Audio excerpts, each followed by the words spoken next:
Hello my friends, first of all let's go to the Bahamut city. We have minor changes, but those are very important. For example, if we speak about the railway station, this is the railway line, and the railway station was taken by Ukrainians once again. It is the second time that Russian forces lose the control of this particular area. So it was the day before and it is today. Russia in general advances in Bahamut, but very slowly. And it seems like the information about the destroyed bridge across the railway roads was confirmed, so Wagner forces are stuck in this area without supplies. It doesn't matter that they cannot fight, but they cannot send the tanks and heavy armored vehicles. That is why I do expect them to advance to Hromova in a nearby time.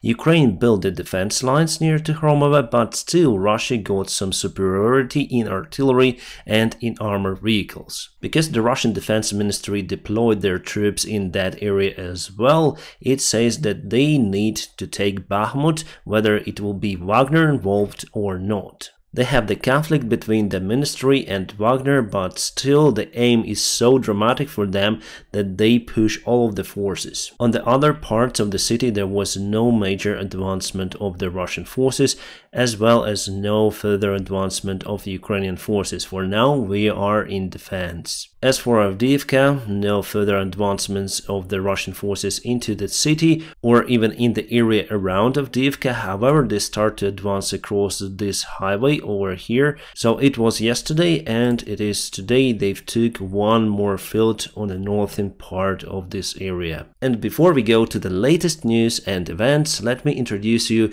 the partner and the sponsor of my channel, the Atlas VPN. Last month they came out with a big deal for my subscribers and viewers where you can get the Atlas VPN Premium with a great discount. So if you sign up for this offer, you'll get it for just $183 per month. The deal is time limited, so hurry up to join the club. Atlas VPN helped me to get access to Downfall movie available on Netflix. It is about the Boeing 737 MAX crashes. Because the air crash investigation is the sensitive topic, it was restricted in some countries. But with Atlas VPN I can virtually change my location to any kind of country. So basically you have unlimited access to streaming services as Netflix, plus it might help you to avoid the price discrimination on internet if you want to buy something like airline ticket or you want to book apartments on Booking. My friends, if you want to get secured, reliable and fast VPN, please visit the link below under this video where you can have it just for $183 per month if you sign up for the 3 years deal, and you'll have 3 months for free. Together it is 83% of discount. Awesome. They sent me this option for a limited time, so hurry up to join the club. New video of Prigozhin and with his old map. No changes on that map, I already spotted. And he says that they want to advance towards the Dnieper River after they penetrate the Ukrainian defense lines. At least it's their main goal.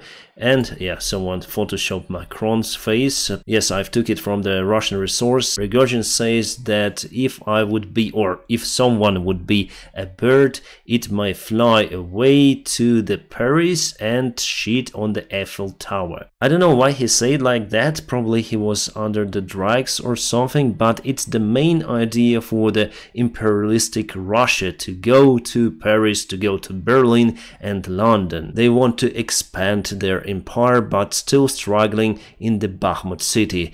Probably that city is very close to the Paris, right? Well, also he said that it's highly likely that the Ukrainian counteroffensive will be successful. And speaking about the future counteroffensive, we have the published data today saying that Ukraine recently destroyed lots of their Russian anti-radar systems. Or you may call them electronic warfare or radar systems that are used to provide the interference for our navigation or other systems. The similar stuff happened earlier last year before the major advancement of Ukrainian forces in the Kharkiv region and also before advancement in Kherson. The first thing Ukraine needs to do before the major advancement is to make Russia blind, and radar systems are the eyes of the Russian army. Well, also they have the satellites, but they are not as effective as United States satellites. Plus, we got the information from our Air Force Command that Ukraine will obtain all of the required Patriot systems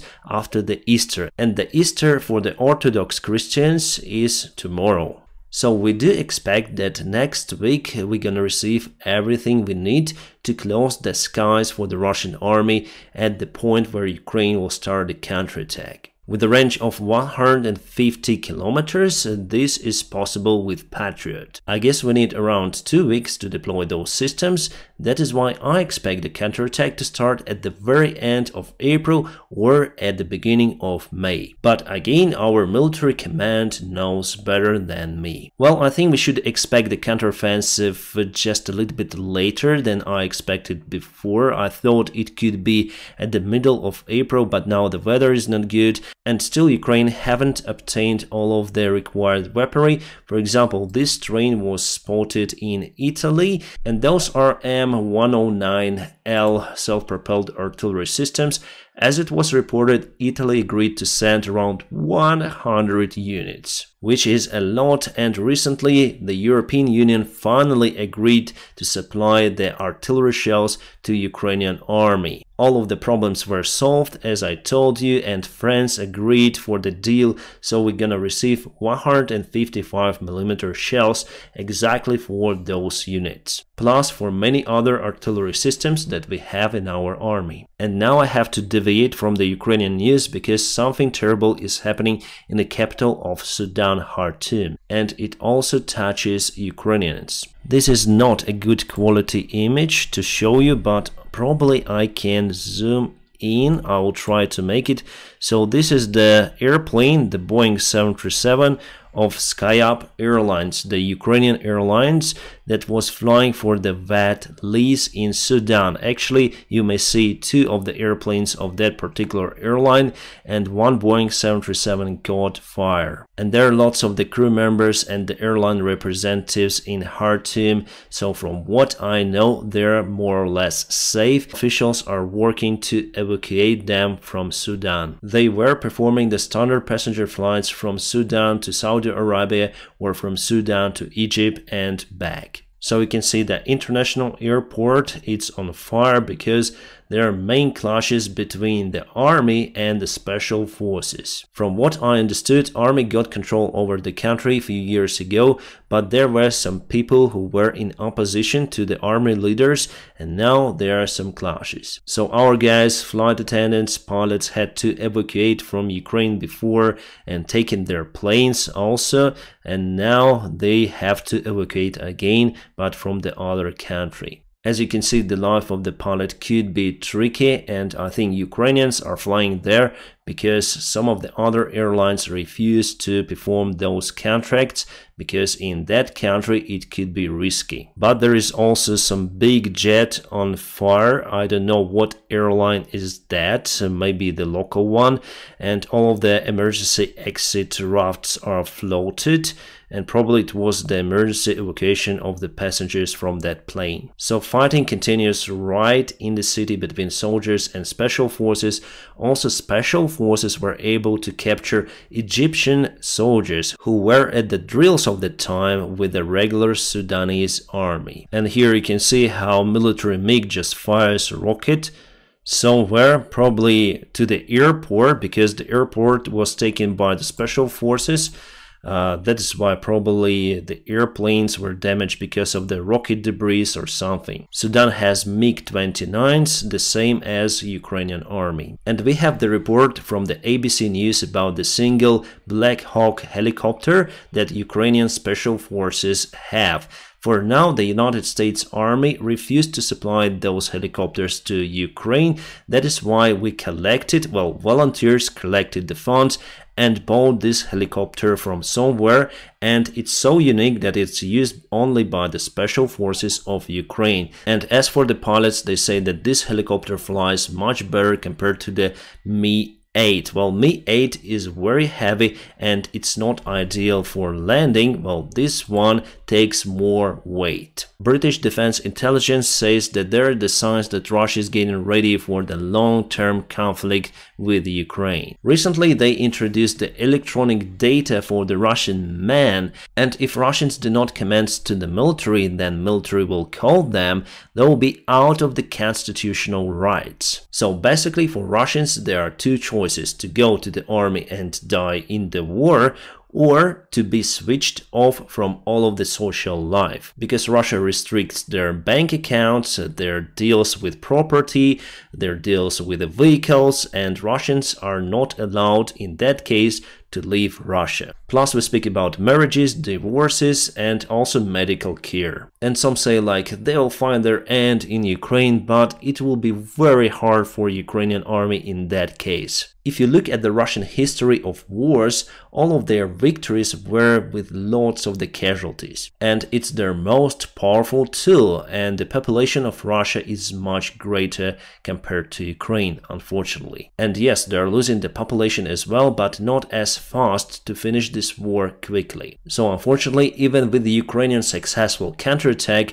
I also expect that this war may continue for many years. Because of the threats, Russia cancelled the parade on the 1st of May. This was the traditional parade for the communists. But they will not cancel the parade in Moscow on 9th of May, because it's the only tool for Putin to keep their country united. Right before we were speaking about the Leopard 2 tanks, but you know, we also have the option for the Leopard 1, and it was agreed that Ukraine will get more than 100 units of those. It is not a very advanced tank compared to the Leopard 2, and honestly, Russian tanks may target Leopard 1 quite easily. But nevertheless, it is the tank and will have Leopard 1 A5 modification with thermal cameras and good aiming equipment. Those tanks are lighter compared to the Leopard 2 and could be used as the second wave of the attacking force. And first 80 tanks will be delivered to Ukraine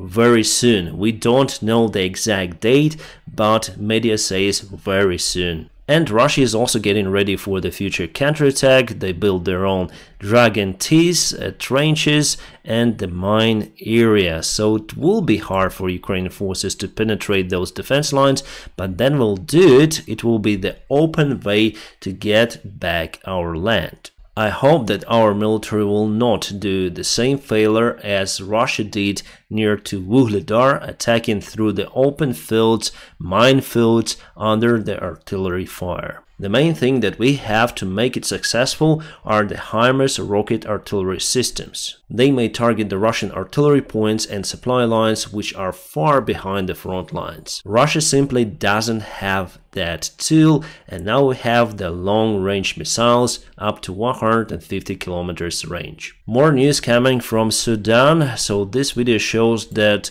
special forces were able to capture the airfield, the military one, somewhere in Sudan. I guess it's near to Khartoum. You may see the MiG-29 with extra fuel tanks. However, I'm sure that those guys do not know how to fly MiGs, so the MiG that you saw in the video flying was for sure piloted by the military pilot. And those are the army tanks on the streets of Khartoum.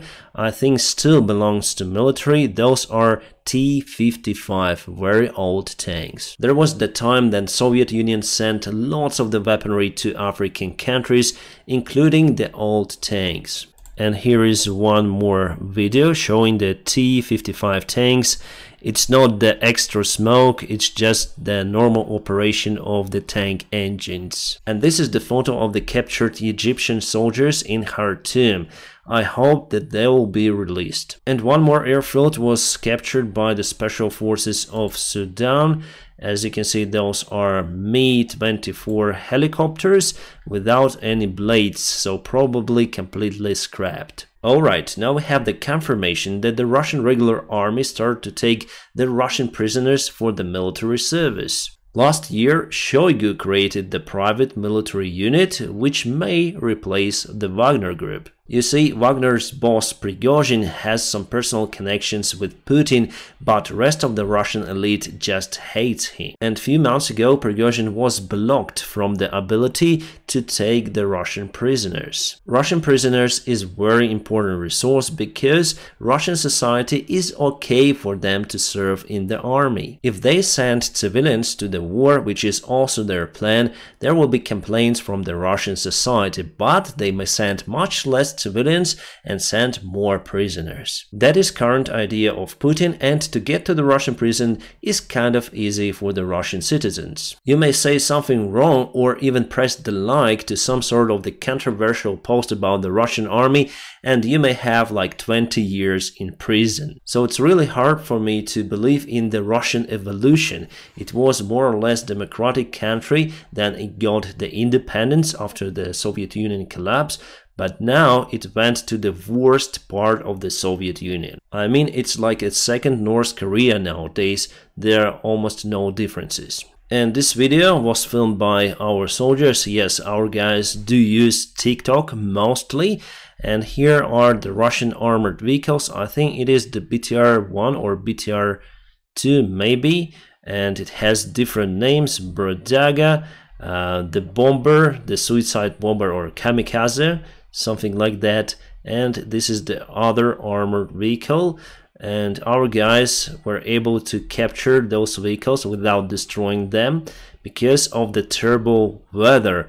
And Russians went into that part, which is on the lower ground, basically in the swamp. So recently they told that they put the Leopard tank into the swamp, but I think they just mismatched the Leopard tank with their own BTRs. And more about the Russian army vehicles and tanks. Several explosions were reported at the Russian tank base in Kazan, but Russian officials say that it was just a wildfire of the grass. Well, it seems like it was the explosive grass. And just for laugh, the German resource Welt reports that some of the German politicians or the officials from Bundeswehr were triggered by the Russian spies on Tinder. Tinder is the platform where you can meet your partner, let's say, for activities, and Russian spy women actively used this platform to meet with German officials and find out some of the secrets about the Ukrainian war.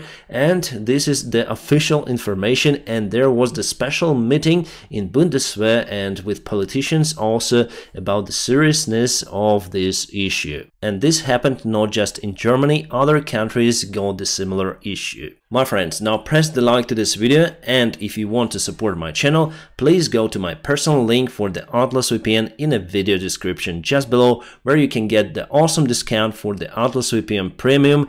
Hurry up, the deal is time limited. I wish you all a peaceful sky wherever you are, and have a great time.